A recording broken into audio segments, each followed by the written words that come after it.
What is up, guys, and welcome to another episode. We're going to start calling Make America Think Again. We're going to start calling it Mad Mondays. I think that's a catchy phrase.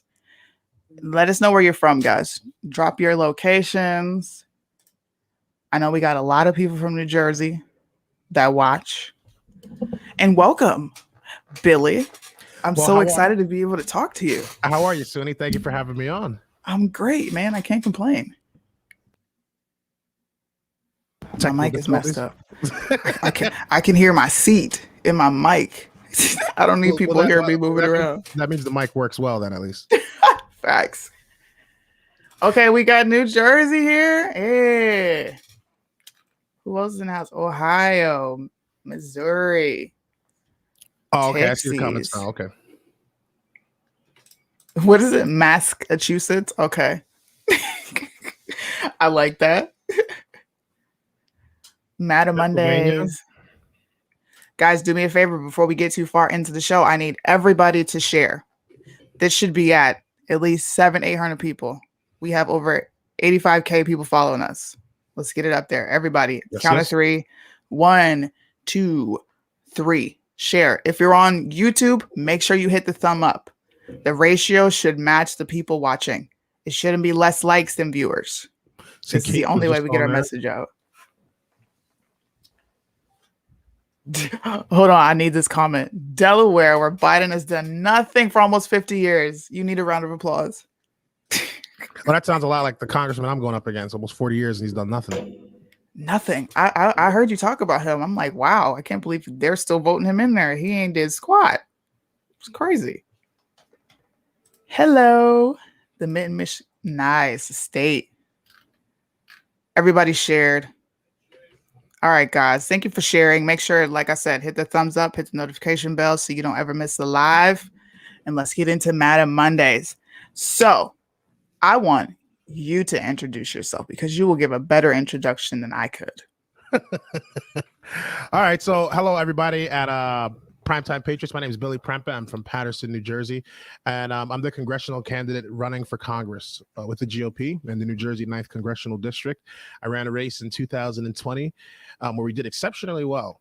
For someone who's ran in a heavily blue district, we broke a record here. We shifted about 33,000 votes to the Republican side. We did this in 7 months. No funding, no support. We have support now, thank God, but with no support, no nothing, no backing from any of the GOP parties. This was done in a matter of only 7 months where we were able to do this. And the person I've been going up against, he's been in office for well over 25 years in Congress, over 40 years in control of my city of Paterson. Paterson's Paterson is an inner city, and it's been plagued with violence, it's been plagued with all kinds of corruption for many, many years. But it's no different than any other typical Democrat-ran cities where these problems are pretty frequent. I've been dealing with this my entire life, and I've lived in Paterson my entire life, and I just decided to get involved in this race and bring some new ideas to the table because who we've had no longer represents us. He's completely left us to the wayside. He's in politics primarily for the money. His son's a multi-million-dollar lobbyist in D.C. He's only out there for special interests. Our own county of Passaic County fired his son because he was incompetent of even doing his own job. All right. So, wow. and despite the fact that this guy has so much control of over the district, he literally does nothing. He's a photo op champion. And I just want to get this guy out of office because there's way too many people in my community getting shot and killed. Like literally 2 days ago, we had someone who was shot 9 times, just dumped right in the hospital. Nobody had any idea who this person was. And this stuff happens literally every single day.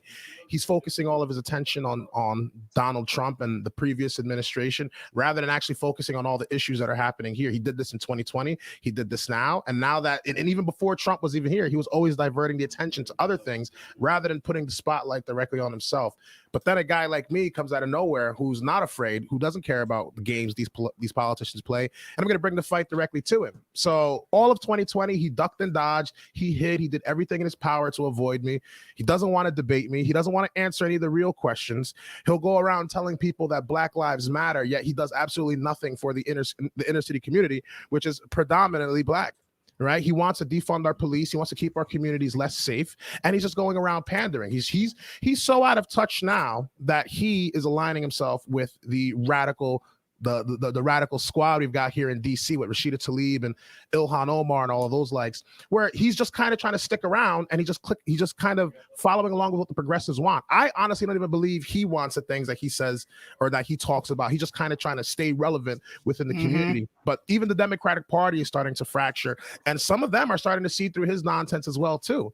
Because I believe the only way we were able to shift those 30,000 votes was with some of the Democrats actually leaving and coming over in our direction. Now, some of them were unaffiliated as well too, but for the most part, people are fed up with this guy across the board. Most people just go straight down because it's muscle memory and Democrat, we're going to go that way. But the people don't, a lot of them are sick and tired of it. Most of them didn't even want to come out last year until they met me. But the more unfortunate thing and the more upsetting thing is in my district, there's little to no Republican. In fact, there's no Republican party in the 9th district. Essentially, the Republican Party that's been out here is weak. I'm practically rebuilding the entire Republican Party in the 9th district by myself. Wow. They're focused on other things. They're all focused on special interests. They're not really trying to do the things that matter, because the way New Jersey is set up, most of our population are in the inner cities. And I would talk specifically about my county here. They are absolutely I would even say they're terrified of coming into inner cities. They just don't want to do it because they're working hand in hand with the same politician I'm going up against.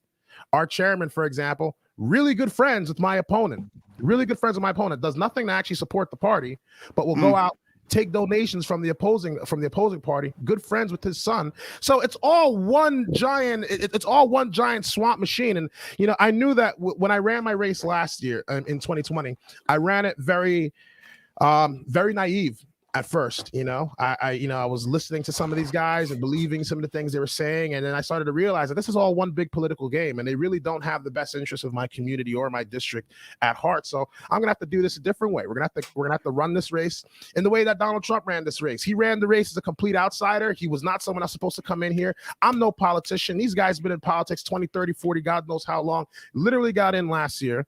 I've been following politics for many years of my life, but I'm very passionate about this kind of stuff. I don't see anybody in the 9th district doing this. And my intention, more so than even just running for Congress, is I want other people outside in my district, across my state, across the country, that see me and see the things that I'm talking about and see what I'm trying to do, and realize that you don't have to be this suit and tie Ivy League kind of professional to get involved in your local government. Your local government needs you, and your Constitution was designed specifically for people like you. So if I can go in there and do this and it's working well, why is that? It's because the people are sick and tired of the politician.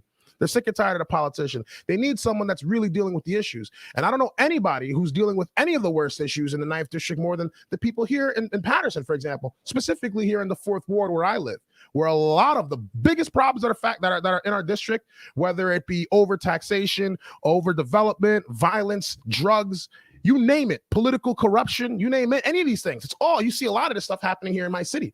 And I've seen the very worst of it, okay? So living through this, I don't think there's anybody in this district that can go out and represent it in a way that is best than I can. Because I've seen the absolute worst. I've seen the best of what this district is capable of. And while some people have lost motivation and some people no longer want to come out and vote or feel like it's just not going to make any difference anymore, that's until they meet someone like me. And then they realize, you know what? We might actually have a shot this go around. And let me tell you, Basement Bill is extremely terrified. He's extremely terrified. He's not expecting some 6'2" black dude from the 4th ward with dreadlocks to come out of nowhere as a Republican and really hold his feet to the fire and have him run a legitimate race, because he hasn't ran a real race.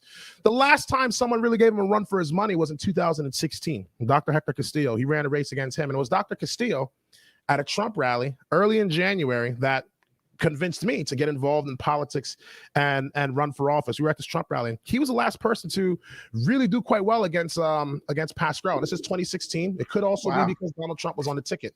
He had 65,000 votes. We shattered that, ended up with 98,000 in 7 months.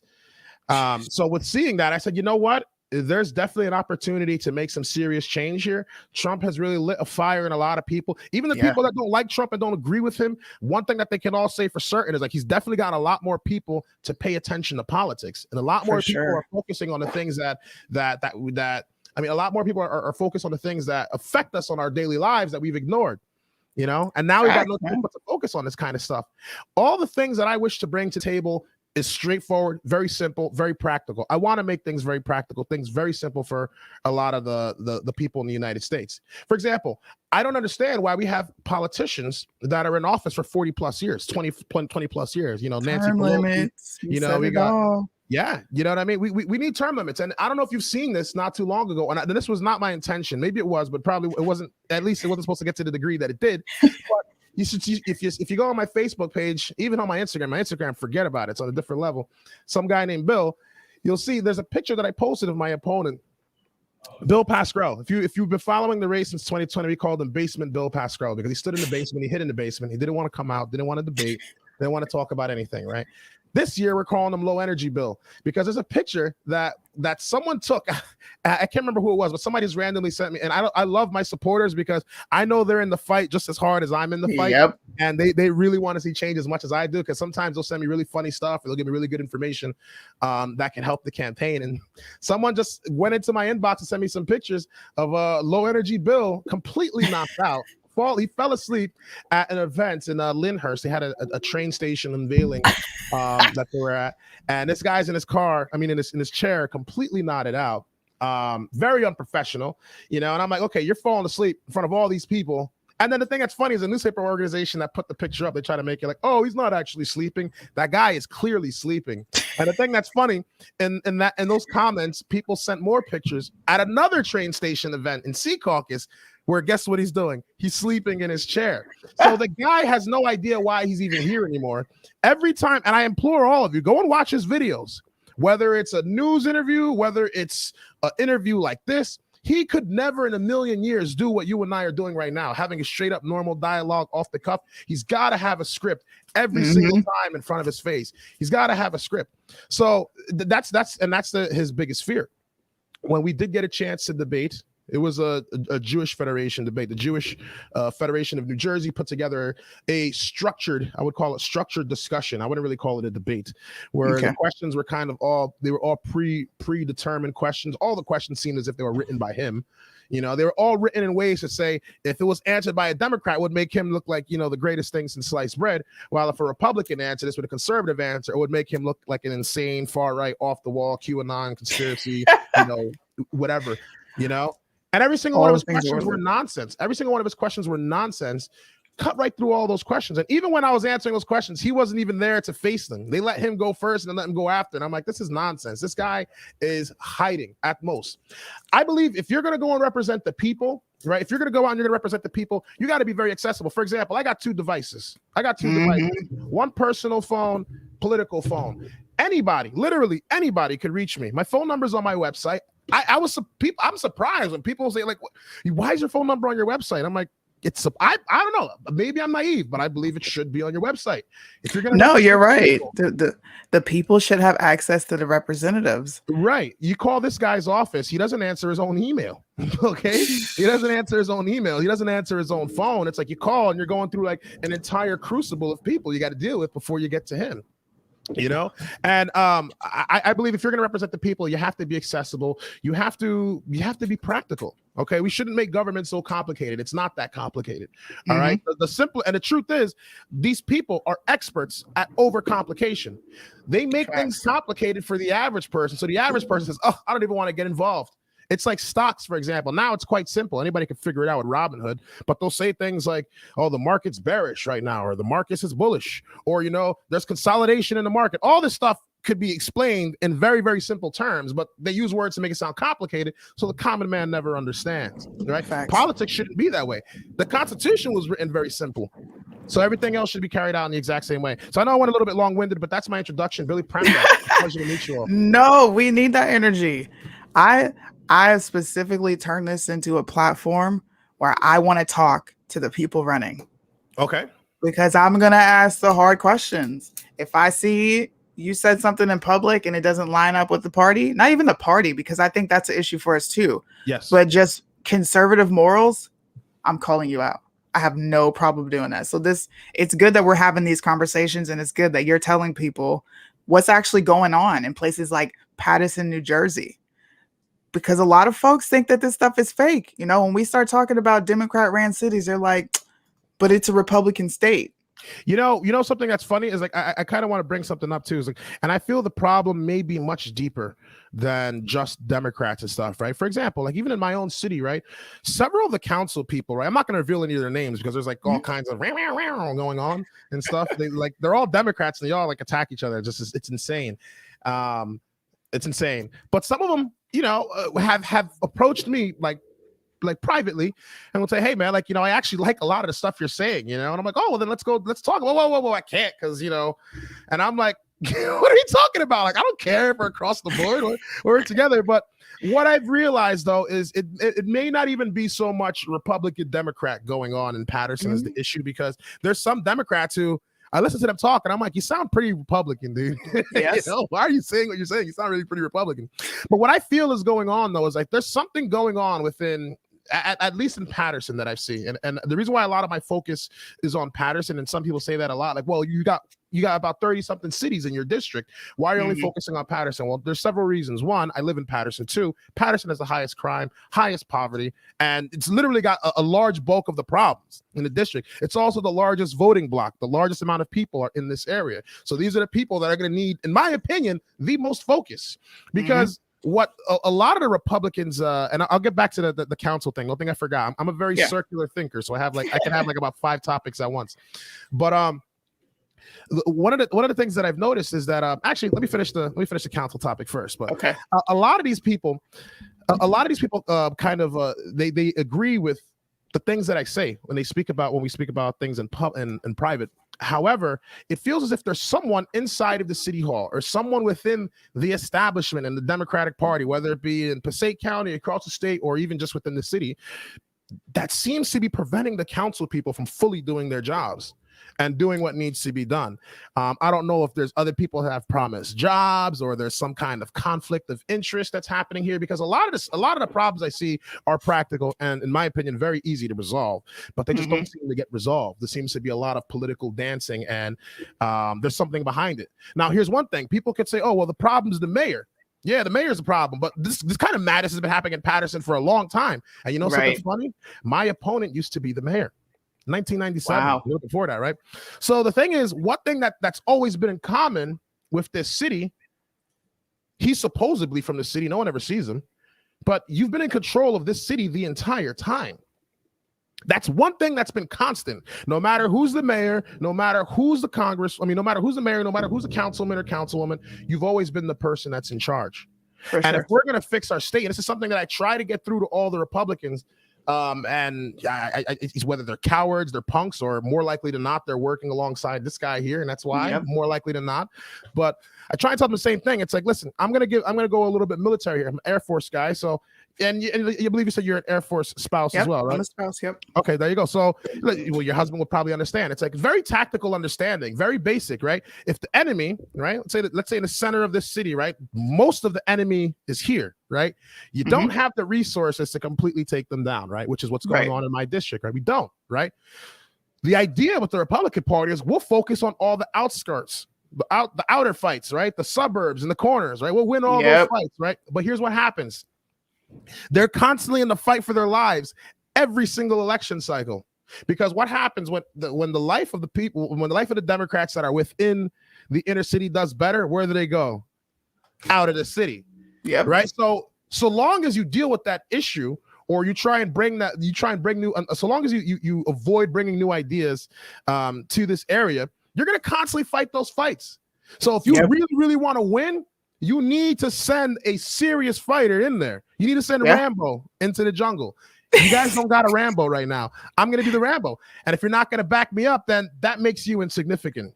Okay. Facts. Because I'm doing this for my community. I'm not doing this for special interests. I'm not doing this for my pockets. I'm doing this because this has happened for way too long, and I'm absolutely sick and tired of it. There's some people that'll call me all kinds of names. Oh, you're a Republican, you're an uncle this, you're an uncle that. And I'm like, well, what are you doing to fix the solution? Facts. What are you doing? You're going in the exact same direction for the past 40 years. It's the white man. No, it's not. No, it's not. No, it's not. There's white people struggling here too. What are you talking about? It's got nothing to do with that. You're going in the exact same direction. All right. Nobody's talking about this stuff. This is the stuff that people need to bring up. These are the things that really matter. Okay, and until what we got to understand is, like, even with me, right? There's people that like me and say, Bill, I love what you're talking about. You're the great guy. You're perfect for this, but I cannot win without you. At the end of the day, not only that, even when I win, I can't get the job done without you. If I'm saying, listen, we got to protect, we got to help our police, we got to actually cooperate with them, we got to stop all this no snitching nonsense and actually like really take care of our community. They can't get their job done. We can't get the criminals off the streets. We can't get the drugs off our streets unless we work together. Yep. Okay. And it's a team effort. So everybody has to be on the same page. Even something as simple as like, yo, throw your trash out properly, which is something that happens ridiculously in Patterson. Something as simple as that. That's how you bring your community back together. Yeah. You know, I'm a ranter. Sorry about that. But yeah. No, listen, we need this fire. It spreads. It's passion. We need that.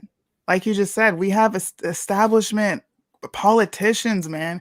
And I actually want to talk to you about Tim Scott. We'll get to that later in the show. Tim Scott. I didn't. I'll be completely honest. So here's the thing about me. I'm trying to find the best way to like the best angle, because this is gonna piss some people off with what I'm about to say. I'm trying to find the most tactical angle to go about this. Me personally, I didn't watch the Tim Scott video. I have no idea what Tim Scott said. And the reason why I didn't watch it is for a few reasons. I'm the kind of person where I believe that if your ideas are good, your ideas should be able to stand on their own merit. The second your ideas require this to get your point across, you lost me. Yes. I don't make any of my discussions about skin or black or this or that, because in my opinion, it's just, I feel like there's a lot better ways to get your point across than that. And from the way people were making it seem, I know people were calling them slurs, were calling them this. I'm not certain what it was that he said, but he probably said something where it was like, hey, you know, blacks or this or that. And there was a couple of other people that were saying stuff like that. So I don't like to divide. Into these little groups of identities, right? So to give you guys a little bit of a breakdown of how Billy came here, right? My father is from Accra. My father's from Accra, Ghana. My mother is from Kumasi, Ghana, right? Came to the United States, came here. So I'm a first generation American. My parents are African, right? I don't identify and say, hey, I'm Ghanaian American or I'm African American. I'm an American, period. Right. Yes. And that's the way that I've looked at things. That's the way I was raised to look at things. Like I've never been taught that you're inferior because you're black or because there's a white man trying to take you down. My parents were African, as black as can be. In fact, you know, a lot of the black kids made fun of us because we were African, but you know, it's all good fun. Back in the day, you can make these kinds of jokes and it wasn't a big deal. Today, you'll have a lawsuit or God knows what, you know, but I never based my opinions on these kinds of things. And with Tim Scott's words, I'm assuming he didn't say anything wrong. What exactly did he say? He didn't. Before we get into that, because everybody's asking, what are your plans for Patterson? How are we? I like Thomas Sowell's my favorite, and he has a quote that I'm starting to live by. Solutions don't exist, only trade-offs. And you mentioned a trade-off earlier. We look at all the outside, the outliers, but the core problem we don't fix, because the core problem, people leave that and they don't come back. Right. So what are your plans? So there's a few things. So when people ask what are my plans, I'm running for an entire district. It's not just the city of Patterson. It's just that a lot of the focus comes there. So a few of the things that are going to be my primary focus moving into 2022 and going into Congress is, number one, term limits, school choice and apprenticeship programs, as well as term limits. Those are the three things. All right. And some kind of changes to police reform. I have a very different take on police reform than many people. When people talk about police reform, they're talking about defunding the police. My plan actually calls for more funding to the police. Well, people are saying that, you know, we should get rid of them and put it all community based. I have a program where the community and the police are actually forced to work together to actually get this done. This is a solution that many police officers that I've spoken to, I've spoken with them all across the state, and the response has been unanimous. It's a great idea. They love it. And they believe that the best way that any of these problems can get resolved is if the community works hand in hand with the people. The police also don't have a method to get rid of the bad apples. It's unfortunate because there's a lot of good cops, a lot of really, really good cops that want to get rid of the bad guy, but it's kind of difficult when you have all these different groups and organizations keeping these people in there. It's kind of difficult. There is no real chain or path to allow them to rid of these officers. The JARO bill will allow for that, and we're going to get into that in a second. So the first thing I wanted to talk about is let's talk with school choice, because I believe all the problems in our district, not even in our district, I'd say it in the country as a whole, because it's not just the 9th district, all of our issues will be resolved with proper education. If not proper education, at the very least, an opportunity for a career. Those are the two things that I think will absolutely change and radically shift the direction of our country, because if you've got a job, or forget about a job, if you've got a career, you not only take a sense of pride in what you do, but you're most likely going to stick around a lot longer doing that than you would be at Walgreens or Walmart or something, right? Facts. So in our schools, the biggest issues that we have is the education is not that good. We got people on the board of ed right now in Patterson, for example, right now making $250,000, while we've got the literacy rate, the passing rate of Hispanics and African Americans like 37% in our city. Yet these guys are making $250,000 a year. It's madness. This is exactly why people got to pay attention to get involved in their politics. So in our city, when I was growing up, we had programs like wood shop, metal shop. Some schools probably have had these programs. It's not impractical. However, at some point, a lot of these programs started to disappear in my city. So here's a solution. Our country's falling apart. Our infrastructure is going to need repairs, right? There's also a lot of people not falling into these career fields, right? The same with finance as well, too. The nursing industry, all these things, right? There's lots of businesses across the United States. In this case, let's focus on the 9th district. There's lots of businesses across the 9th district that do these things, right? There's also people that aren't filling the gaps. So how about this? How could the taxpayer, the business owner, the student, and the school all benefit? And the teachers union. And the teachers unions absolutely hate me. And that's okay. I don't like you guys either, because you guys aren't opening up the schools, so it's all good.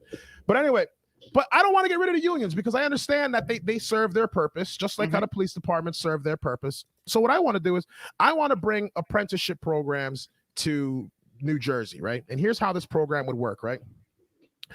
School's failing, right? School doesn't have a good curriculum, good program, right?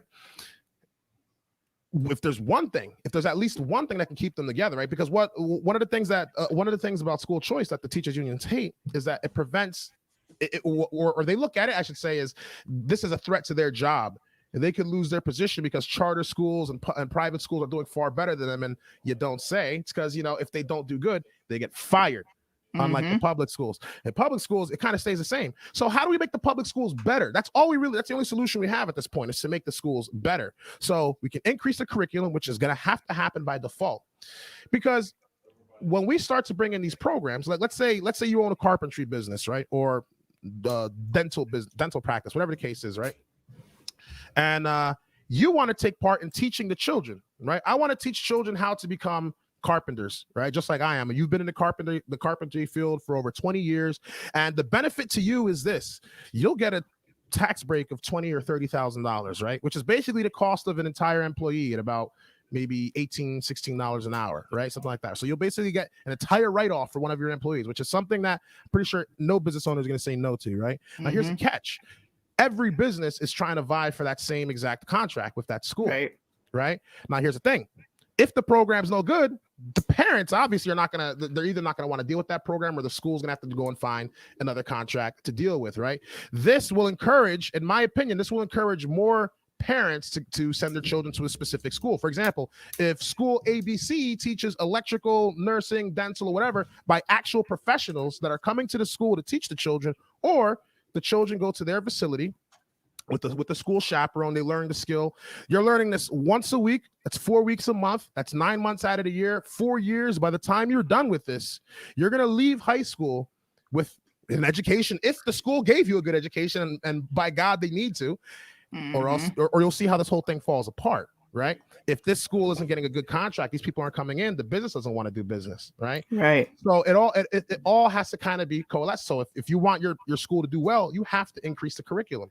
All right. Now you've actually got competition with the charter schools and the private schools, right? So you want to make your public school good, bring better education to the public schools. Not only that, give them a career opportunity. The charter schools aren't doing that right now. Okay, you want to secure your job, you have to make it better.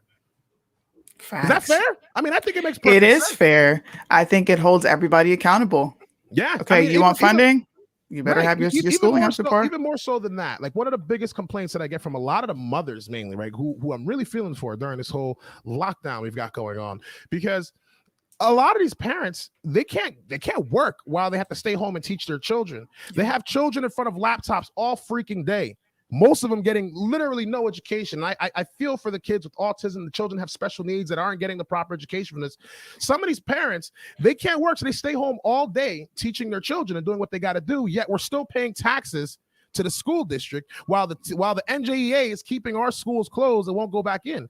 In Patterson, for example, they're showing the teachers union's biggest sensational stunt now is, look at this, the windows don't open. Look, the fire alarm doesn't turn on. Like, oh my God, they put paint on the electrical sockets. If you plug something in, you will die. And I'm like, bro, this is come on. I've been going to Patterson schools my entire life. I've never seen it not like this. Not saying that these are good things. Okay, of course we got to resolve this. But at this point, while the school was locked down, you mean to tell me you didn't know the windows didn't open this entire year? You had no idea? You had no idea about the mold that should have been sorted out 4 years ago? You know what I'm saying? So I'm like, I believe at this point, there's a vested interest to just stay home.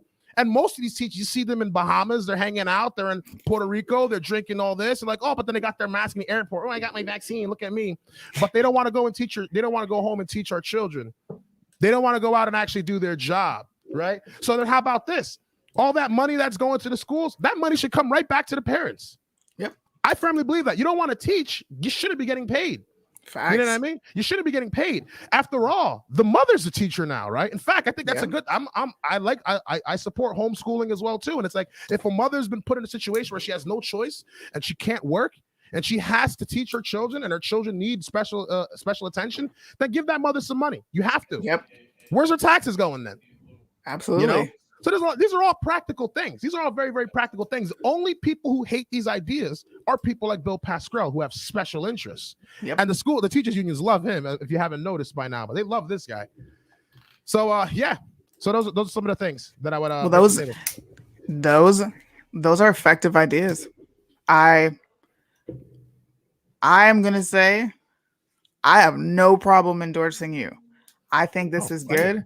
I think solutions are great, but you're also talking about trade-offs. Okay, here's a trade-off. You want funding? Your school better be up to par. Correct. Then you get contracts. Then that promotes business. So it's dope that you're doing that. And we need more politicians. Because you're not even a politician. You're a constitutionalist. I'm a guy is what I am. I'm a guy. I'm a common sense guy. This is not rocket science, because you got to ask yourself, you're talking about trade-offs here, right? This is a very fair trade-off. Why has no one done this? This isn't difficult to implement. This really is not difficult to implement. If a school doesn't even have the infrastructure to do this, that's fine. The business does. Yep. You know what I mean? The business does. They're paying for it. So why wouldn't they do? So it's like there's no excuse for this kind of stuff. Now, to briefly go into the JARO bill, right? So the JARO bill is the Justice and Accountability and Reporting Officers Bill. It's a bill that I put together that would basically help deal with, or what I believe would resolve the issue of police brutality. And I say police brutality because it's like, if you actually get the numbers, you know that it's not as crazy as the media is making it out to be, right? However, there's definitely an issue though with bad apples that need to get reviewed, that need to get released. And there's also an issue in terms of training, right? There's also an issue in terms of accountability, and there's an issue in terms of transparency, right? And there's an issue with community trust. So how do you resolve all of these issues where the police departments are satisfied, the community is satisfied, and the taxpayers are satisfied, right? Here's how I believe we do that, right? While AOC and Pascrell and these guys, they want to get rid of the police or defund them. And fun fact, the police used to be a tremendous supporter of my opponent for many, many years, and he never did anything for them, ever. 2020 was the first year that they didn't come out and endorse me for obvious reasons. I mean, there'll be retaliation. I understand that, but after speaking with a lot of these cops, this is the first year that the unions did not publicly come out and endorse Bill Pascrell. Gee, I wonder why. I wonder why. So here's how this would work, right? When I was in the Air Force, everything that you learned was documented. right? Mm-hmm. On April 1st, 2009, you learn how to replace an air filter on a Dash 86 generator, Yep. right? And you got to make sure you got your paperwork. Exactly. So you got your husband's in this, Yep. you know what I mean? And if you are wrong and you mess this up, nobody can save you. Your flight chief can't save you. Your supervisor can't save you. Listen, on this day, you learned this. You signed it. My signature's there. Your signature's there. Why did you do it the other way? Yep. Oh, because airhead. Okay, well then there's nothing we can do to protect you. All right, there's nothing we can do to protect you. Right? Something like that does not exist with police right now. Right? That's number one. There's also not a way to get rid of or report officers that are doing the wrong thing, right? So typically it's like, you'll report it to, internal investigations or something like that. But from what I've heard from other police officers, there's always some kind of way that it can come back to you and get back to you, or even harm you or retaliate you in some way. I believe there should be laws on place where police officers can't be retaliated against. If a police officer has done something and they've called out some kind of wrongdoing, then I believe that police officer should be protected. That police officer is doing the right thing. They're trying to make the force better. All right. And these are the type of people that I want on the force. We don't want these guys gone. All right. And that's one of the biggest problems.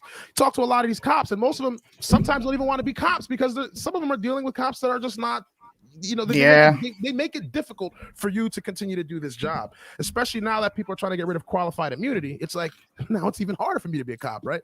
So you have this record that keeps track of everything that you've learned. That's number one.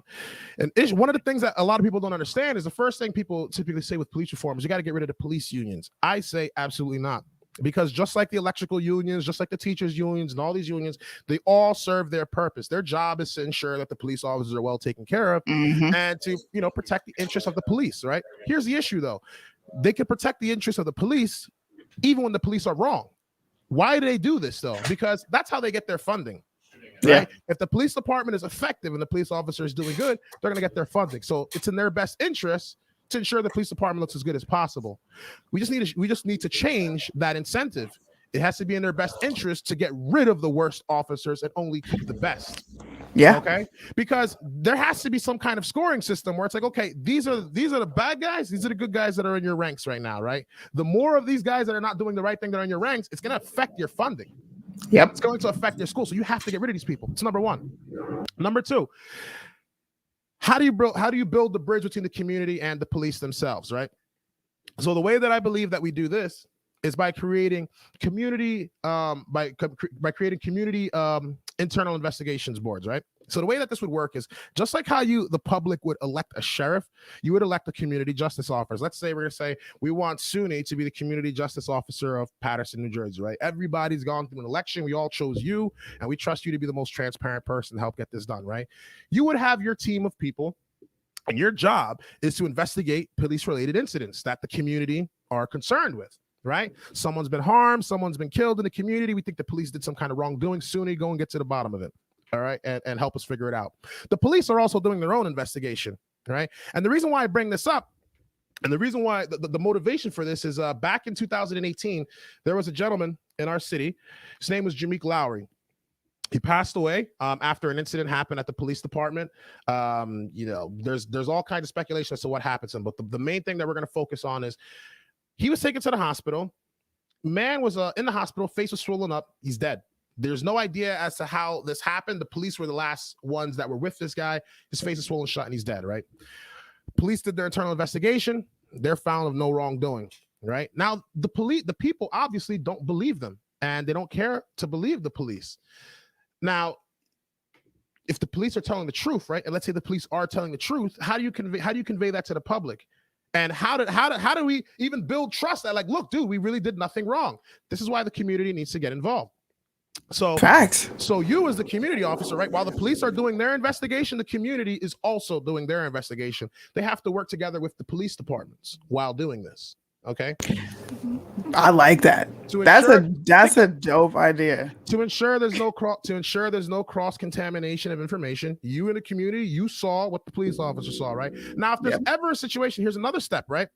What if the community loses faith in you? What if you get corrupted? What if you get bribed? Right? How do we ensure that you are going to continue to do your job the right way and you're not going to screw them over, right?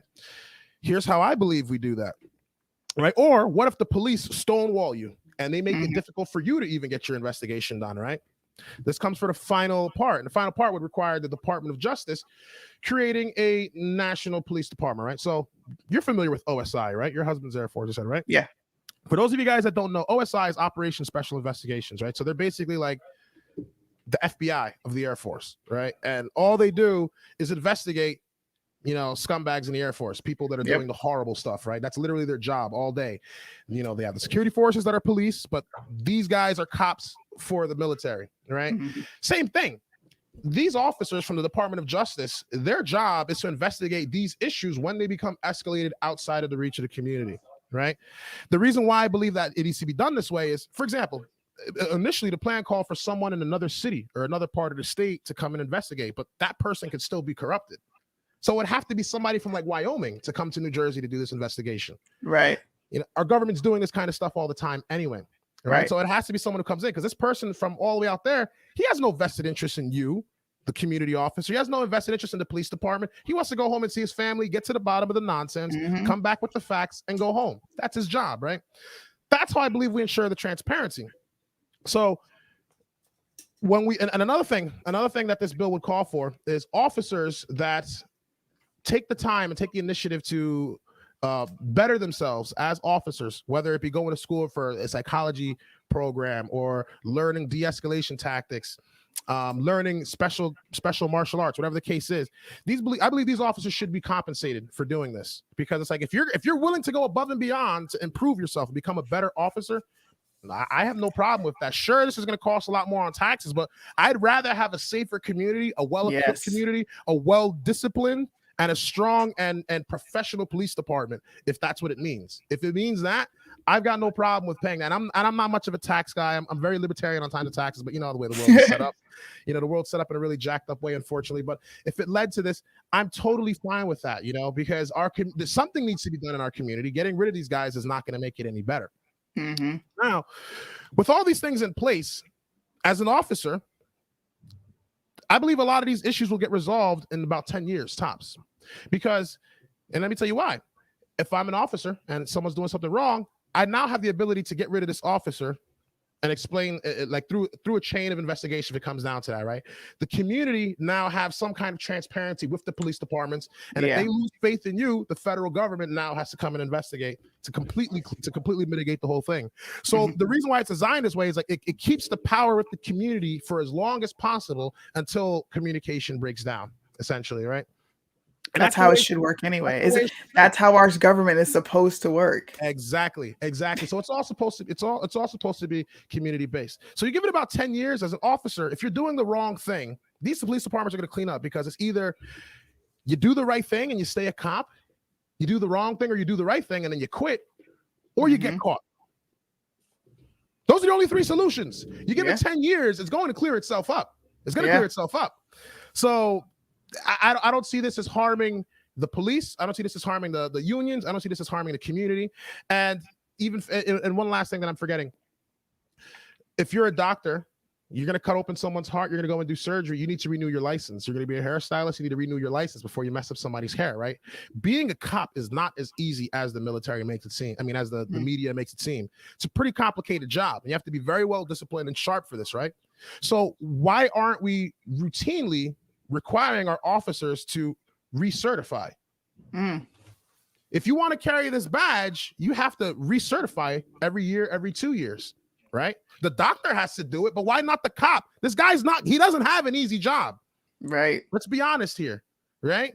If we know this, right? Like shooting your gun once a year and checking off some boxes on a computer is not refreshing. That's not training, right? Yes. I think you should go through something like that again. All common sense stuff. Very, very simple, the things that I want to do. And the last thing we're talking about in terms of term limits, it's very simple. 8, 10, 12. The president gets 8 years. Congressman gets 10 years. Senator gets 12 years. No more than that. It shouldn't be that complicated. Even me, when I get in, I don't want to do more than 8 years, honestly, in Congress. 10, if it really goes a distance, I'll do 10 years. But I really don't want to be in politics that long. I don't. Yeah. To be contrary to popular belief, politics is extremely frustrating to me. It's frustrating because it's like, to me, it feels so simple. And Mm-hmm. they make it so complicated. So it's not something I want to do long term. What I want to do is wake people up, get people involved, get more of us in government, and then I can enjoy my country again. All right, because I'm 30 years old. Facts, man. I don't got time for this. I want to enjoy my life. But if I got to go in there and fight to ensure it, then hey, I'll do it for now. I can enjoy it later. Everything you said is a common sense approach. It makes sense. Our taxes won't be going to foreign countries, won't be going to special interest lobbying politicians. It's going to the people and for the people. Okay, you're paying taxes. We're going to put this towards training for these officers. Oh, you're paying taxes? Okay, we're actually going to spend some money to upgrade our curriculum.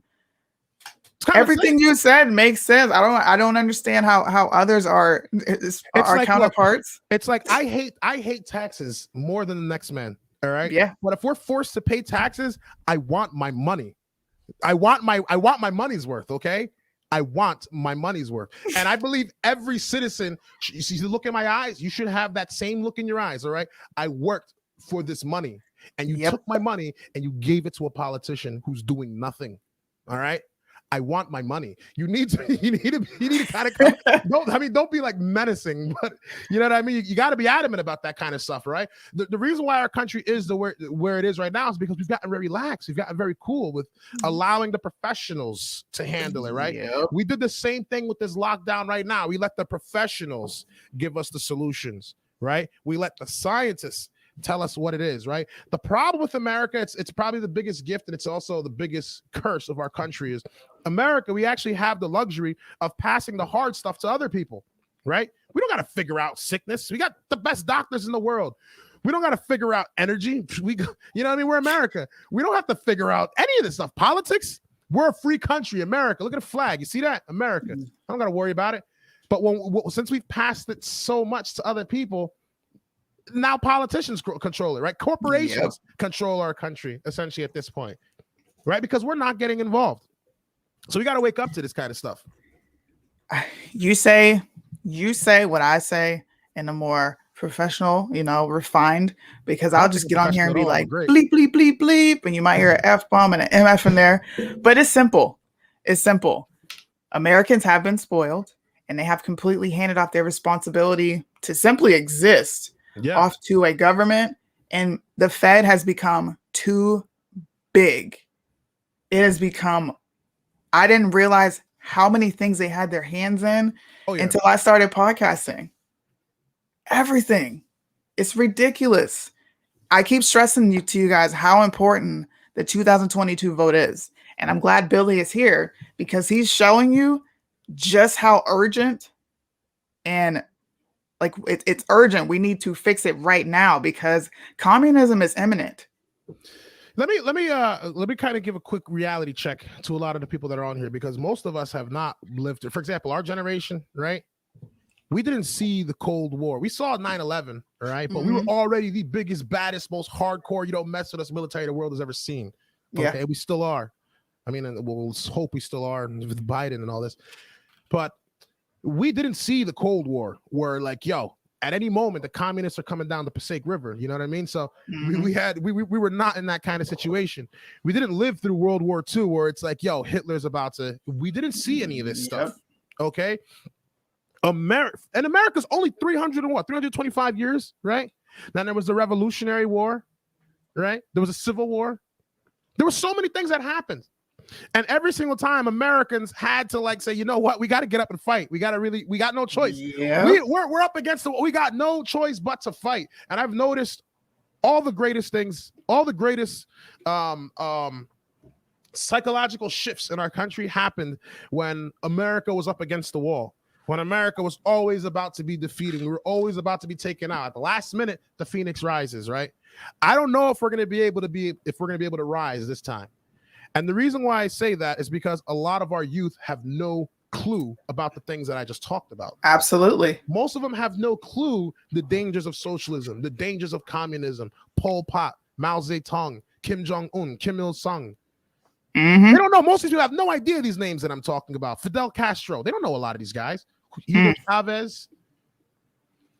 Every time that we had to fight, we never really stood a shot. The United States, when it was founded, we fought against the largest, most dominant, most powerful navy the world has ever seen. A bunch of random dudes in the woods did this. Facts. Okay. For example, fun fact, like people, like you guys probably like what people got to understand is that even this war, even the Revolutionary War, when it was fought, it took only 3% of the population. Yes. To actually set the motion in place for the Revolutionary War. I don't ever want there to come a time where the people are going to war with their own government. I absolutely do not want that.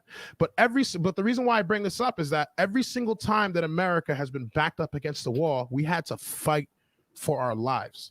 Yep. And there's a quote, let me pull it up. There's a quote by Thomas Jefferson that I remember I heard this quote when I was like maybe in 6th grade, and I didn't understand it until I left the military when I was about 20, when I was 20, 21. I was 21 when I saw this, right? So it was about 2011 when I figured this out. And the quote's from Thomas Jefferson. You probably might have heard this one, where the quote says, "The tree of liberty must be refreshed from time to time with the blood of patriots and tyrants. It is its natural manure." Meaning, you and I, we consider ourselves patriots, or the average American, we consider ourselves Americans, right? Mm-hmm. But we can only be Americans as long as we're able to maintain this republic, if we're able to keep this republic. There are some very bad people that want to wish harm to the United States, both inside and outside of the United States. Yeah. But when we sit here and we enjoy the luxuries like we're doing right now, while the tyrants stand up, we may be forced into a position where we may be backed up against the wall. The saddest part is many people in our generation have no clue how to fight. They have no clue. They don't. They have no clue how to fight. I have a little sister. You know, she just turned 18. She'll be 19. And I try to have these conversations that we're having here. She'll listen, but you know what? She's like, man, this is boring. You know, I want to talk about Twitter. I want to talk about the latest video I seen. Her entire world view is Twitter. Now imagine the youth. That's one. You see, here's another thing, man.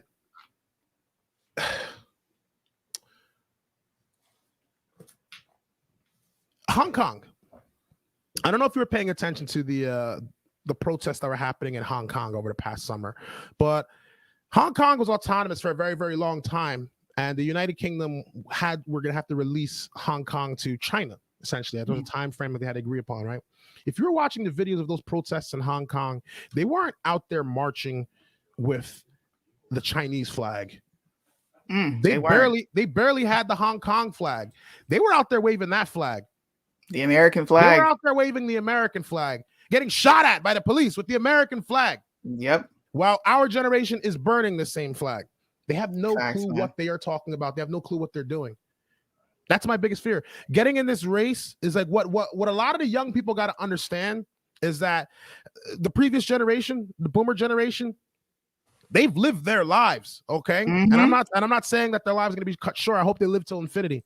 But what I'm saying is they've lived their lives. They've seen the economy at the top. You know, they rode the roller coaster. They had a blast in the 80s. You know, they enjoyed the 70s. Like, are you kidding me? You know, the 90s wasn't too bad. You know, they saw everything, right? We are getting the remnants. And we have no clue how to build. We have no clue how to manage our books. We have no clue how to even structure as a society. People can't even figure out what gender they are right now. Oh, there's so many different confusions. There's so many different confusions and distractions and identity politics and things that are tearing our focus on all the things that absolutely do not matter. That absolutely do not matter when the main thing we should be focusing on, is getting our country back together. Getting everybody all in one place. Our generation, it's cool to be anti-American. It's cool to talk about tearing America down. It's cool to be some kind of communist. It's cool to call someone who loves America an Uncle Tom or call them anti this or anti that, or you're a bigot, or it's cool because their professors are telling them that it's cool. The blue check marks on Twitter are telling them it's cool. But you know who really thinks it's cool? The CCP.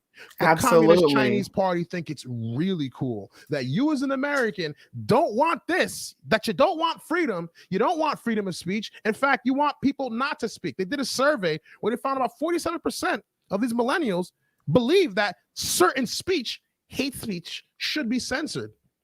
In other words, you don't want freedom of speech. Wow. You don't want the right to defend yourself. They want to get rid of police, but then they also want police to protect them when it suits them. You see, we're I'm going on a rant. Here, I'm going to go on a rant. I'm going to pick your brain about this. I think, matter of fact, I know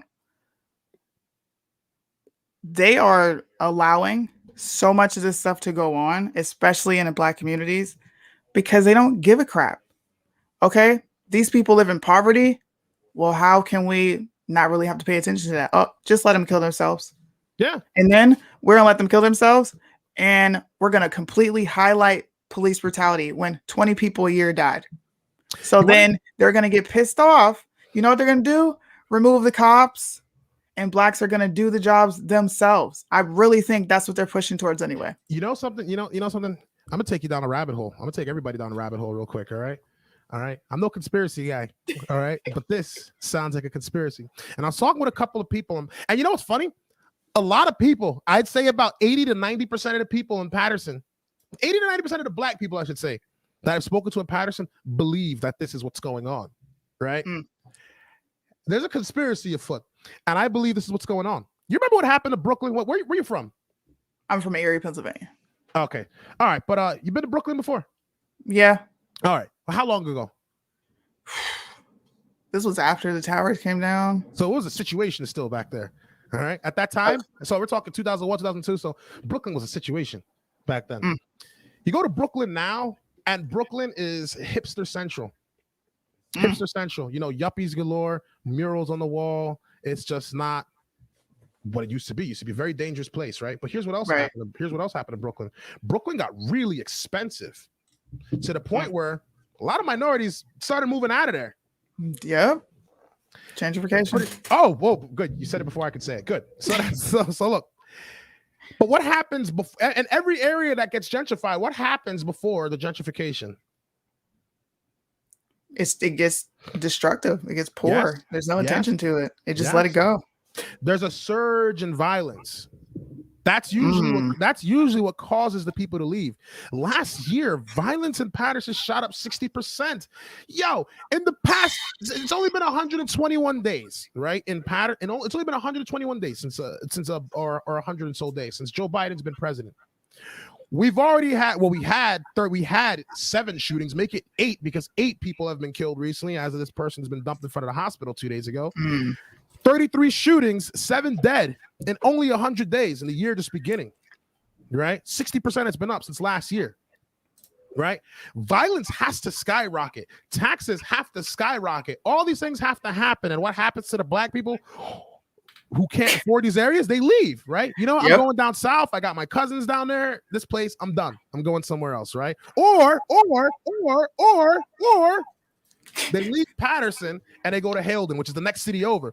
Exactly what I was talking about earlier. Yep. Right? Trade-offs. So now, okay. We'll give you an opportunity, but you leave. Leave. Exactly. And guess what happens? They bring that same voting behavior over there as well, too. Right? So now it just gets bigger and bigger. So now when these areas start to get violent and these people start to leave, people leave their houses behind, right? So what happens? They'll buy a multifamily that looks reasonable, doesn't even look that bad. You know, you could probably rehab that house for like $50,000, $40,000. They'll knock the whole thing down, and in that footprint, they'll make like a 16, 15 unit multifamily, right? In the footprint of where a 2-family used to be. And these things are popping up all of a sudden. And guess what? For a 1-bedroom, they're going to charge you about $2,000. And guess what? You better believe someone's getting shot on your front step. You better believe it. And they're going to charge you $2,000. It's going to be like that for a while.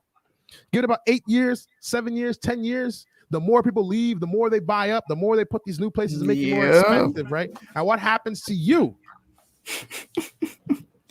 We're forced to go elsewhere. Now listen, poverty. I'm all for investment in the community. I'm all for making the community better and nicer. But when there starts to get too many of these apartments, you know, what people got to understand is the more apartments, the more people. The more people, the higher the taxes will be. The higher the taxes will be, the less parking you'll the less parking you'll that came out. The less parking you'll have, the more the more issues you'd have to. I mean, the more you'd have to increase the taxes to deal with the police burden, to deal with the fire burden, to deal with the water burden, to deal with all these things, right? And this is all going to come down on you, right? So it may look pretty, but you're going to lose your city. You're going to lose your city. And that's what's happening to us right now. And nobody wants to say a thing. While the people that are championing it are the most progressive, Green New Deal, most Marxist. It's all for you. And it's these suburban dudes that have no clue what's going on in the inner city that are championing this stuff. Wearing the Black Lives Matter shirts, walking in a neighborhood they know nothing about. Talking about Black Lives Matter while they're pushing us out of our own neighborhood. Facts. Yeah. So that's a conspiracy. But that's not a conspiracy. I've seen it happen so many. Yeah, but you know how it is. The things that are facts today make you crazy. The things that are facts today make you a conspiracy theorist. Literally, if watch this. By the time we're done with this conversation, they're gonna put on YouTube. They're gonna put that little placard that says, "Gentrification is not happening in the inner cities." You know. Yes, it is. Hey, man. You know, we live in an upside down clown world right now, and I want to bring some sense back to it. Well, Billy, I'm going to do the best I can to help get you elected because you speak for the people, and we need more pro-Americans. We need more people that think with common sense as much as it hurts people's feelings. Because you were in my comment section, I said something so plain and so clear. Everybody got in their feelings. They started talking about their personal life. There are no what is it called? You are not the exception to the rule. Yeah. As simple as that. Like, you see, the thing is it's oh man, it's sad. Like, for example, when I was a kid, when we were kids, right? You're what, 30? I'm assuming as well? I'm 30. Okay, good. So when we were kids, the stuff that was considered a joke as a kid would never fly today. Oh, not at all. Would never fly today. Today, people took pride in being hard, right? You know what I mean? Like, now you're not gonna sticks and stones, you ain't gonna hurt me. Today, people take pride in how much of a victim they can be. Look at my tears. He said something that went against what I think about. I don't think that way. And he said the other thing. Let me put it on Twitter and destroy his life. Let me make it very difficult. Let me go online and call his boss and get him fired. Yeah, that's what they do. Welcome to America in 2021, but it's only going to be like that for now. We need to change the narrative, and that's why I look to do. We need to bring that pride back into our country. We need to bring that toughness, that grit. That strength. That's what kept America going. You know what I mean? That's what kept America going. It's like rather there used to always, growing up, America always found a solution.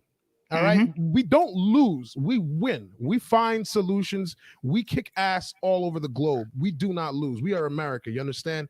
Facts. Today, it's like, I don't know what it is.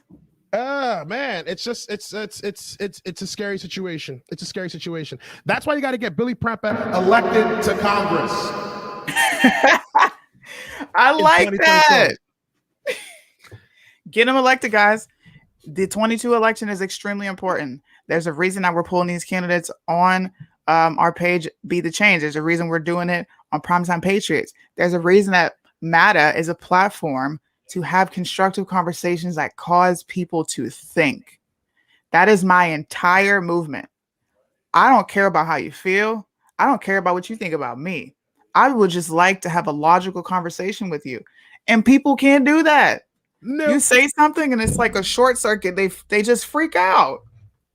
I'm about to do a show at the Liberal. So watch this man short circuit. You know why? He's on the Occupy Democrat page. And he knows the Black plight. And I'm a personality. Stop using my Black skin to push forth your pieces of legislation. Yes. More Black people need to stand up and say that. They've used civil rights and they still haven't given us shit. I just got to say something real quick. Ooh, I'm glad you brought this up. Oh, man. HR1, you familiar? Have you read the bill yet? Yep. Okay. Know all about it. Baseman Bill Pascrell co-sponsored this bill. No way. Yeah. He sponsored the bill. So now here's a funny thing about this. For you guys that don't know about HR1, HR1 is a bill that would allow anyone to vote. Yes, anyway. It's going to lower the voting age to 16. It'll allow for early voting. It'll remove the requirement to have a photo ID to vote. Yep. Which means illegals can walk right on in and vote. And there are bases for this, right? My opponent, Baseman Bill Pascrell, likes to go on and say that the Republicans are trying to bring back Jim Crow era. Actually, this is him with the script. The Republicans are trying to break, and then he'll look back every now and then and try and, make it seem like he's not reading the script. If they can't see me, I can't see them. They'll never know. They don't know. He'll read the script and he'll talk about how, this is the Republicans bringing back Jim Crow era bills that would make it difficult for black people to vote. Because if black people tried to vote without this bill, it would be impossible for black people to get an ID, right? It disproportionately. In fact, this is what his son, the conversation that me and his son had, right? Trying to defend his father because I kind of kept going after him. And I said, first off, he was like, you keep talking so negatively about my father. Now, this is the Bill Pascrell III, Bill Pascrell's multi-million-dollar lobbyist of a son from Washington, D.C. This guy had the audacity to tell me that I'm coming at his father and I'm disrespecting his father. I told him, like, tell me what I've said about your father that's not true. Right. Okay. Because everything I've said about your father has been true. Right. In fact, you're telling me I'm saying bad things about your father. It's like, what about the time you came at me and said that you were going to kick my ass? Remember that, Bill? I was like, remember that? And I remember I posted it on social media and then it went viral and then people embarrassed you and then you blocked me and you blocked everybody online. You remember that, Bill? It's like, and now we're face to face. I don't remember what you're talking about. Show him the picture, right? Anyway, we shifts the conversation to saying, oh, well, my father, you say things about my father that aren't true. My father he's been signing great bills. He's been in office for many, many years. He's been, for 40 years, he's been doing this. And I'm like, bro, if you read HR1, Bill, and he's like, have you read all 600 pages? I said, absolutely. I'm trying to take his chair. Of course I read the bill. You know what I mean? He sponsored it. So I'm like, have you read it? He's like, of course I read the bill. And I'm like, this is what it would allow, X, Y, and Z, like I just explained to you guys. Yep. Now, I kid you not, this is what he said. He says, I said, what makes you think that people should be able to vote without an ID? He looked me dead in the eyes and said this. It is disproportionately harder for black people and people of color to get ID. And what the Republicans want is making it hard for black people to exercise their right to vote. Talking to a black man. And I'm like, bro, I don't know if you've noticed, but I am as black as I could get. I'll be honest. Yo, listen, I know a lot of people. I don't know a single black person that doesn't have ID. Neither do I. I know homeless people with ID. Okay, you can go to the county and get a free ID if you don't want to get the driver's license. What are you talking about? So I'm like, listen.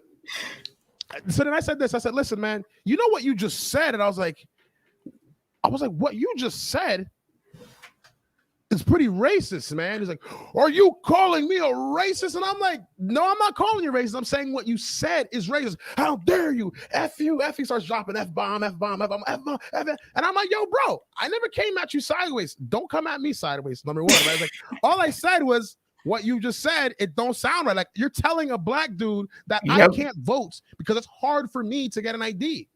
Yep. I'm like, if that's the case, then I shouldn't even be able to run against your father because I'm so black. Facts. You know what I mean? Like, I shouldn't even be able to, we shouldn't even be on the same ballot. You know what I'm saying? Like, yo, black people aren't supposed to be on this paper right now. How do you get this far? You know? But this is what they really believe. And that's the thing that upsets me. And the thing that upsets me with the African-American community is like some of them will champion these people like, yeah, man, these Republicans are racist, you know? Yep. Yeah, man, yeah, I support them. And I'm like, but this is what they really think of you, okay? They're not voting based on policy, okay? All of my policies are going to be like, are you an American? Did you come here legally? Do you love this country? Then I got your back. Yep. I don't care what color you look like. I don't care if you're teal, bro. You know, are you an American? Are you an American? You're an American? Great. Okay, that's all I care about. While these guys want to focus on your skin color just to get agendas and legislation passed, I care about whether the fact you're an American. All right, Facts. that's all that matters, because it has to benefit everybody. You start speaking, but they've noticed that the Democrats have gotten very good at this. They've noticed that when they speak, if they could find a way to bend the numbers, and I mean if they could find a way to bend the numbers and get the groups against one another and say, we support the gays, we support the blacks, we support the feminists, we support the Latinos, we support the Muslims, we support this, we support that, we support whatever, we support the trans, they can compartmentalize all these people and keep people constantly at each other's necks. Yep. But they've created, they've structured it in such a way where it's like, even though everyone's at each other's necks, they all vote for the same agenda. And it's an agenda that's against all of their individual interests when you look at it bit by bit.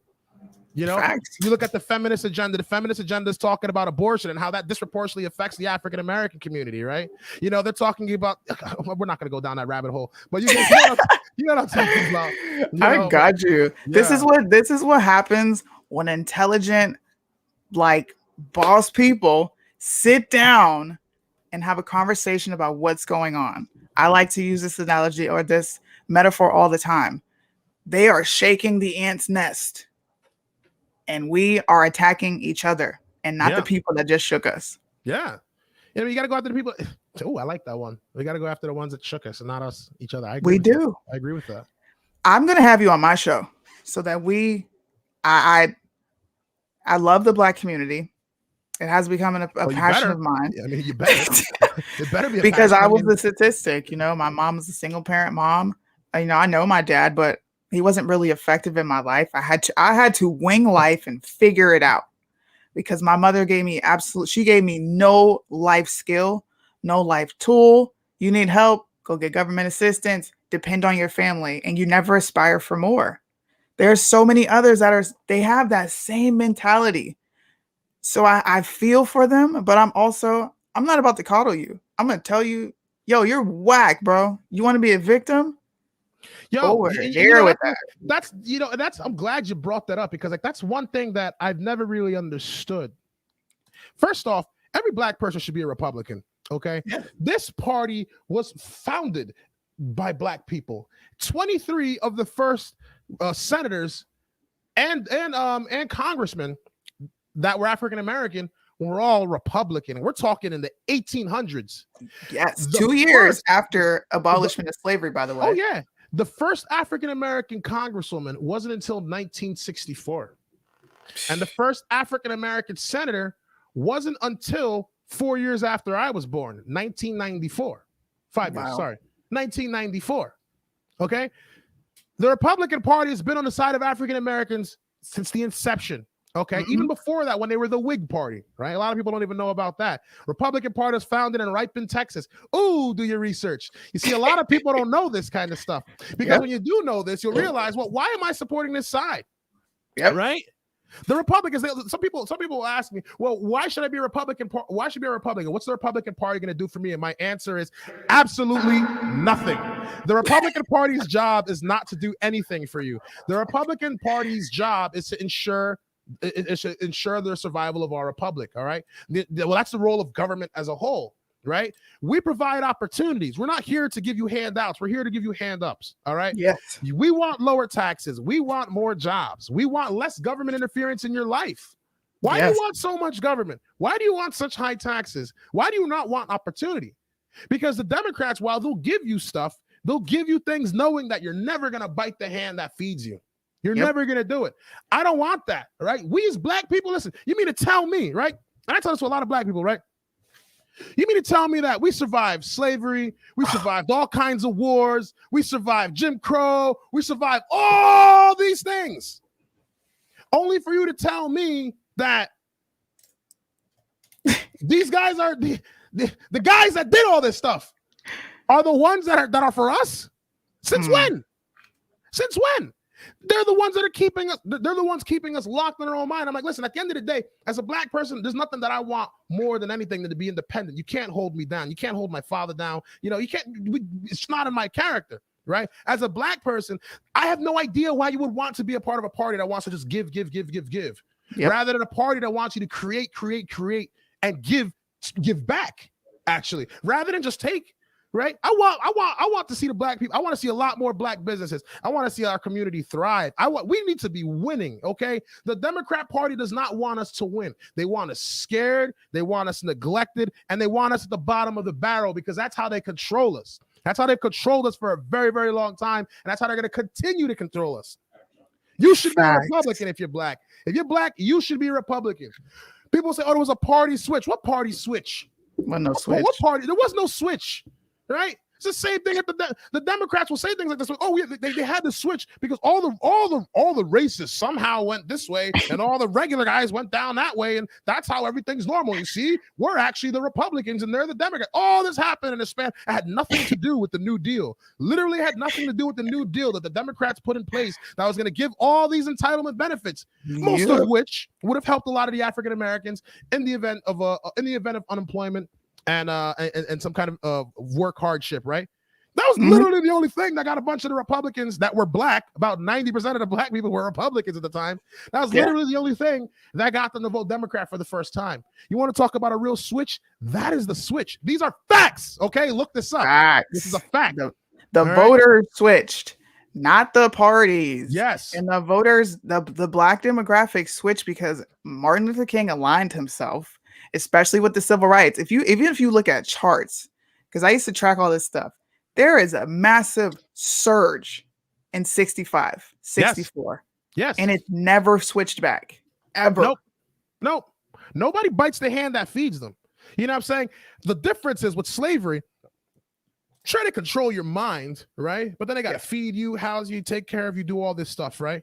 In modern slavery today, you feed yourself, you clothe yourself, and I'll give you the scraps so that you have to depend on me. And if you go anywhere past that point, I'm going to rip the carpet under you so you go right back down and go right back in my control. You want to talk about slavery? That's the most effective, most genius, most diabolical plan for slavery the world has ever seen. And it's working far better than slavery's ever worked, because you don't have to be enslaved by somebody else.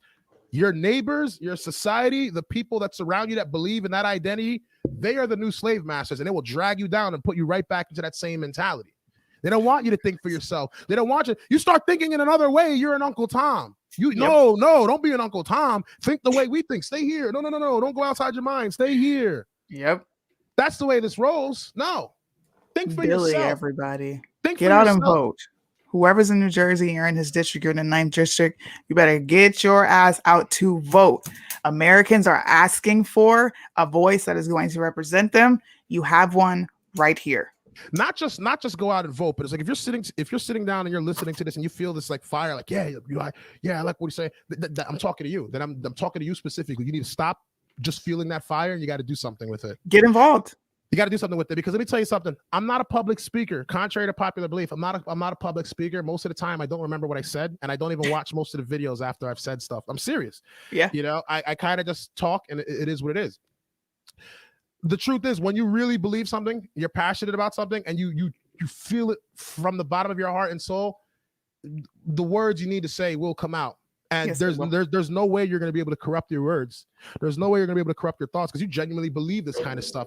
You know, the same's going to happen to you. The second you start talking about what's true to you, the things you believe in and the things that you really want to see, and you get passionate about it, the words will come to you. The resources will come to you. The friends, the family, the support, it will come to you. Because I'm telling you, there was a time in August before I went on the Tim Pool show, a month before I went on the Tim Pool show, I was going to pull the plug and drop out of the race altogether. Oh, wow. I was going to drop out of the race. You know, Passaic County left me in the darkness, didn't help me out. Hudson County screwed me over with the line. I eventually got it back when my other opponent dropped out. Bergen County was non-existent. NJGOP didn't give a damn about what was happening in the district at the time. You know, I was doing it all by myself. The website, I designed it, built it myself. The graphic designs, did it all myself. Videos, was doing it all by myself until I got a video guy. Everything, the social media, the Facebook ads, filing all of my donations with the FEC, literally every single thing about this campaign, filing the paperwork, sending the letters, getting the petitions filed, getting all the signatures, everything. I did it all by myself, And the truth is, I think that was probably one of the best things that could have ever happened to me. The best thing that could have ever happened to me was the Republican Party not helping me. And it's not because I'm black. It's got nothing to do with that. They didn't help because there's a vested interest, like I explained to you guys earlier. Yep. But them not helping me really exposed to me just how bad the problem is. And I had to figure it out by myself. I figured out how to get the TV ads by myself. I've already been building websites and marketing by myself. So I kind of just use that to get the word out and get things done. And I kind of just put it all together. You know, when I finally got my team together back in, when I finally got my team, hey, there we go. When I finally got my team together, like late August or so, that's when things really started to push together. But for about 6-7 months prior to that, man, it was a real big grind. It was a real big grind. But it was worth it. Every single second of it was worth it, because now I know when people want to run and people are trying to get things done, I know exactly what it's going to take or what it's going to do. I'm assuming it's the same in a lot of other states, but in New Jersey, I know exactly how this machine operates, and I know what these guys are doing. A lot of these politicians who've been in office for many, many, many years, a lot of them don't have the influence that I do. Or they may have influence behind closed doors where they can make the guy with a lot of money do this or the guy with that. They may have influence like that. But when we're talking about the people, okay, I may not know all the tough, heavy hitter guys, right? But when it comes to the people, mark my words, there's nobody that can get the word out like I can in the 9th District. Nobody. There's nobody in the state that's willing to say the things that I'm willing to say or get the things done in the way that I'm willing to get it done. Nobody can do this kind of stuff. And I'm glad it happened this way. I'm glad they did this. I'm glad they did this, because now what this shows me is that this really can be done by the people. And it should be done by the people, because when these county groups and these little organizations get too controlled, then the power consolidates to the top, and it's who the person at the top wants to choose, not who the people want to choose. That's why it's your responsibility to get involved in your local government. So if you feel that fire, get involved in your local government, get involved in your county committee, run for something. You're sick and tired of your school board, run for school board. They're all you know, doing the opposite of what needs to be done anyway. So you go in there, you're more likely than not going to do a better job. Okay. Because, and I'm talking about, come at this from a practical position. All right. These politicians, they make political problems to practical problems. All right. Normal stuff that happens that could be easily resolved, they don't resolve it. We got a grant of X amount of, like for example, there was a councilman I saw the other day was speaking in the in the Patterson City Council the other day, and he said something that I resonated with so much. They were talking about approving a budget to pay for. I mean, they were approving I guess a petition for a grant that they were supposed to get. And they had to apply by a certain deadline, and this grant was going to give like $65 million to the city of Patterson for public safety. Right? He didn't oppose the bill, but he raised the point that was very, very valid that I haven't heard a lot of people in Patterson talk about. Because he said, listen, $65 million to deal with public safety and stuff like that is great, but what's the money going to go for?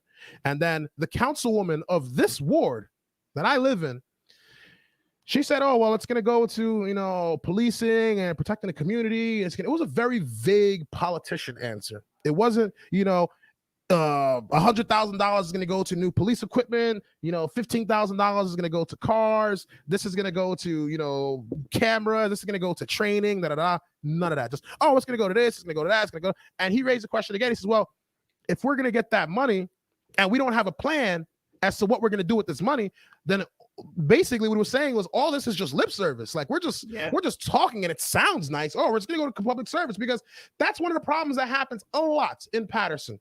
Well, I'd say in inner cities all the time. They get grants from the government. The money comes into the city. It goes to some politician. It gets cut up to a couple of people who are supposed to get the job done.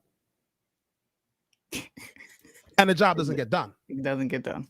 You know, just like when Facebook gave Cory Booker a couple $1 billion. I don't know if you remember that, but Cory Booker, senator in New Jersey, at the time he was mayor of Newark. Facebook gave like a couple $1 billion, a couple million, or maybe $1 billion, I think it was. I don't remember what it was, to Newark, right? That was supposed to go to like buying new laptops and all this school stuff. It was like, you know, a generous thing that, you know, Zuckerberg tried to do, right? Not a single laptop has been purchased. Nobody knows where the money is. Nobody knows where the money is. And this stuff happens all the time. When you don't pay attention and you don't hold these politicians accountable, this is the type of stuff they get away with. Facts, man. Thank you for spending your evening with me. I really appreciate it. Like I said, we're Facebook friends, so we'll keep in touch, because I want to bring you on a hot mic to where we can like really dive into stuff and have fun. But I hope everybody enjoyed this. please, please, please share this live so that the people in New Jersey and the 9th District can know who their candidates are and who's going to give them the best offer. So I'm going to run your ad and we're going to end the show. So thank you for being here. I really appreciate it. This is a fun conversation. I love conversations like this. Thank you. And guys, if you guys would like to learn more, you can go and visit the website. Suni just put it up on screen, billyprempeh.com. On the issues page, you can learn a little bit more about my policies and the things that I stand for. You want to get in contact with me, you can reach out to me. Just know everybody's calling me. If I don't reach out to you, it's nothing personal. You can also text that number if it comes down to that. I'm also more active on Instagram. You can find me on Instagram at some guy named Bill. Facebook, just type my name, Billy Prempeh. It's also on Twitter, the exact same thing. Suni, Primetime Patriots, thank you guys so much. God bless you. Everybody across the United States, God bless you. Stay patriotic. Don't be a punk. Fight for your country and love it to the end of time. Facts, man, and we're out. God bless you. Hi, my name is Billy Prempeh, and I've lived in Paterson, New Jersey my entire life. I'm a first-generation American, and I'm a child of legal immigrants. So hear me when I say this. America is a great nation, and Americans are incredible people. Anybody who tells you otherwise is straight up lying to you. You see, I'm proud to be an American. I stand for our national anthem. And I'll hold this flag up with pride.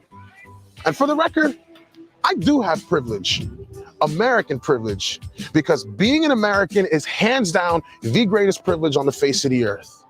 And I'm so proud of our rich American history. So proud, in fact, that when I was 18, I enlisted into the United States Air Force and served my country during wartime. Unfortunately, when I returned home, I returned to find my city of Paterson, New Jersey, literally became a war zone.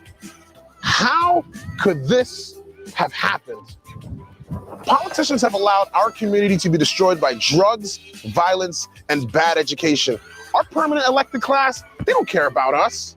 I will not sit back and allow our community to be destroyed any longer. And if you love this place as much as I do, you're not going to sit back and allow it to happen either. So for that reason, I'm throwing my hat in the ring. I'm running for Congress to fix this mess. I'm running to represent the New Jersey 9th Congressional District. I believe freedom is worth defending. And I firmly believe if we don't stand up to protect our country from the people who hate it, we will lose America forever. My opponent is Bill Pascrell. Pascrell has been representing Paterson for nearly 40 years in elected office. That's 9 years longer than I've been alive. So I've got one question for you. In 40 years, has Bill Pascrell made life better or worse? Follow me, I'll show you. The unemployment rate in Paterson is over 15%. That's almost 3 times the national average. The household income for a family in Paterson is nearly half of what it is for the rest of the country. 85% of American cities are safer than here. People gotta survive. Maybe that's why Paterson is such a dangerous place. 1 out of every 119 people in Paterson are victims of a violent crime. And 1 out of every 46 people are victims of burglary or theft. And in 2019, the number of homicides in Paterson skyrocketed by almost 60%. And who suffers the most from all this violence? Bill Pascrell doesn't care about black or brown lives. He himself is too afraid to walk streets like this. He hides in his basement just like Joe Biden, while our brothers and sisters are killed regularly on streets just like this one. When he's not hiding, he's in DC voting with Nancy Pelosi 97% of the time to destroy places like Paterson. He's working hard to defund our police, and he's pushing socialist and communist policies on our already struggling economy. I will not let Bill Pascrell destroy our community any longer, because 40 years of control in Paterson is long enough. It's time for term limits. Let's retire Bill Pascrell. Our district has been voting the exact same way for the past 40 years, and it is literally killing us. Do you know what it's called when you do the exact same thing over and over again? It's called insanity. It's time to stop voting for insanity, New Jersey. Bill Pascrell does not represent us. He represents an old, outdated ideology that has failed us. My name is Billy Prempeh, and I love America with all my heart and soul. And I love New Jersey just as much. And it's time that New Jersey and the 9th Congressional District gets a candidate that's willing to represent them. That person is me. And I'd like for you to follow me on this journey. Let's go.